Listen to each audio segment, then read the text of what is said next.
morning, children.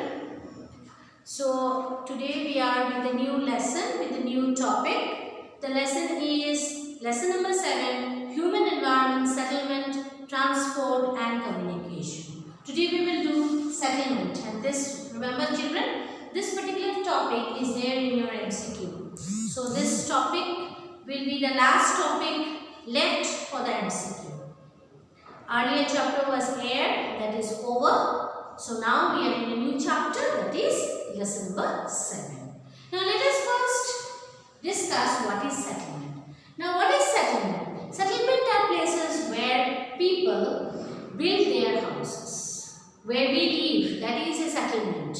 Okay? Think about early men. Early men lived in caves, lived in trees.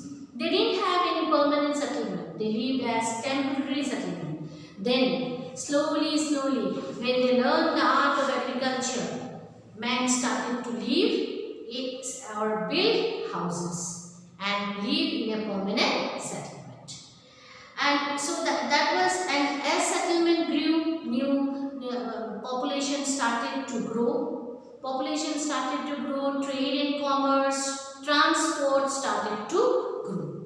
So that was the process how settlement grew up and how population started to increase, and how trade, commerce, transport started to increase and started to expand. And today we have seen how population is increasing and how settlement is also increasing. So earlier or today also, when we select a particular place for settlement, we see certain factor like flat land. Earlier, generally the agricultural people, they see fertile soil, availability of water, good transport. So those were the prerequisite or the factors necessary for the settlement. Okay, so those factors are very important when we select a settlement. Now, with that settlement, man started to live in permanent, or man started to live. And as man started to live, population started to increase, trade, transport, communication and various other things also started to expand. Now this settlement is of two types. One is temporary, another is permanent. Now early man lived in caves or lived on trees for temporary settlement. Then when the art of agriculture was learned by man started to live a permanent settlement. Today we live a permanent settlement. Now temporary is, as you all know, moving from one place to another. Basically the desert people, they live in a temporary settlement, or the people living in the cold areas, they also live in temporary settlement, and or in the mountain areas, they go for temporary settlement. And today, but more and more settlement which you see today or we see today is permanent settlement. Now permanent settlement is again classified into two types: rural settlement and urban settlement. Now what is rural settlement? Rural settlement are those settlements which you see in the villages. The houses are made up of thatch, bamboo, mud. Then they have a big area. They construct their houses in big areas. They have an agricultural land. They have so many other things like cow shed. They have a pond, their own pond. They have their own religious places. So that is the characteristics of rural settlement. The people, the most important occupation of the people here is agriculture and fishing. And the houses are not closely built. They are scattered. In some, mostly in Assam, you see Assam type houses, okay, with sloping roofs, because these areas, as you all know, that in Assam heavy rainfall occurs during the monsoon period. So this type of houses you will find the doors are made up of wood, and the base is also made up of bamboo.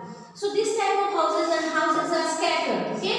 They have big agricultural land. They also have greenery, lots of trees. They have their own pond. So that is the characteristics of the rural settlement. And then comes the urban settlement.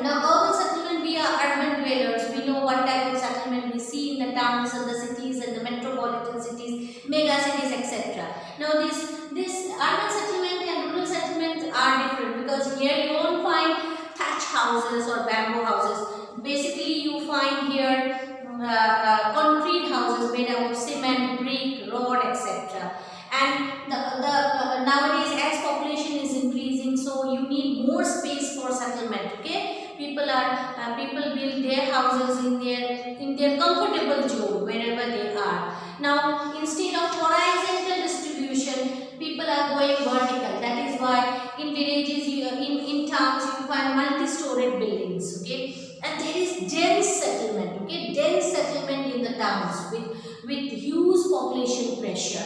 Here the occupational structure is different. Here the primary activity is the most important occupation. Here the secondary and the tertiary activities are the most important sector. The houses are compact, closely built, compact settlement. Here both compact and scattered settlement you will find, but mostly scattered settlement. As now population is increasing, so you may find compact settlement, but here yes, compact settlement. And houses are vertically, you will find settlement moving in vertical direction. Multi-storied buildings, people are now flat dwellers. Okay, we have very less space. We don't see any agricultural land, pond or cow shed here in the towns. So this is the characteristic of urban settlement, and there is complete change in the rural settlement. When you go to the rural settlement, what do you find? You find kacha roads, both side agricultural land. Okay, but here completely different. You find market complexes, you find big multi-storied buildings, concrete roads, concrete jungle. Very less forest cover here, more forest cover. So these are the two differences between rural settlement and urban settlement.